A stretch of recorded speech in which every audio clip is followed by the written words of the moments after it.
Why would a treasurer be in an environmental thing? Well, because we have a treasurer who is leading as an investor in the investment community, driving the corporate community to be more responsive on climate issues. And it was the investor pressure from our treasurer and others that, for instance, now got Exxon probably very reluctantly off of that nasty group ALEC.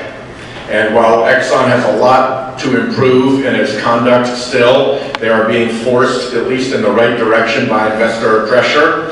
And between his contribution to that pressure and his contribution to green infrastructure through the Green Infrastructure Bank, Seth Magaziner has definitely earned his spot at the podium. Seth.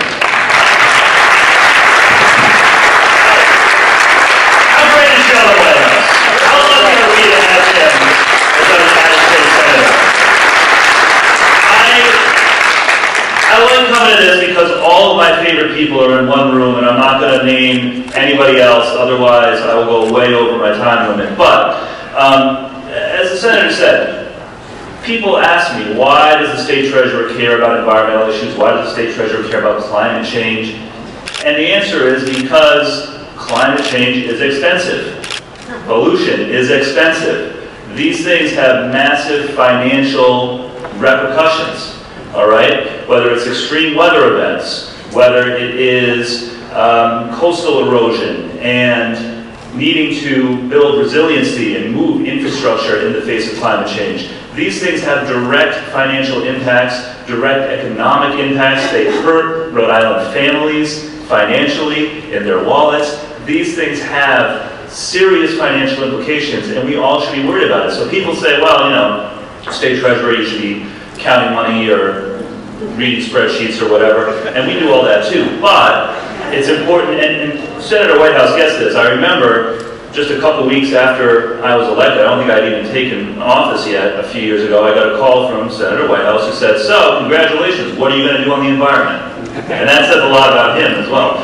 So, we have had some good successes here in Rhode Island.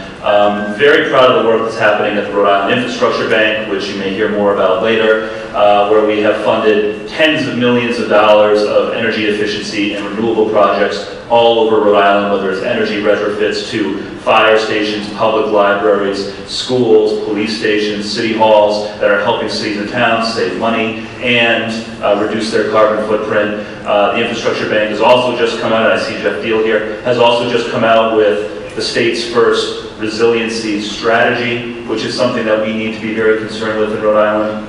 And we're going to keep the pressure on the investment side too, because that's the other way that climate change is expensive. All of that lost productivity in the economy hurts investors, including the 60,000 teachers and first responders and state and municipal employees who I'm responsible for. So we're going to continue to keep the pressure on, whether it's getting ExxonMobil to leave ALEC, which is a big think tank that promotes climate denial, whether it's getting companies like Devon Energy to be transparent about their political spending, trying to shine more spotlight on what is actually going on so that we know who is funding climate denial so that we can expose them and so that we can push back. So this is a team effort. I'm honored to play a part of it, and I'm especially honored to be from a state like Rhode Island, where there are so many people who get it, who understand that this is important, and where we have great leaders like Sheldon Whitehouse who are leading the charge. So thank you very much, everybody, and enjoy the rest of the day.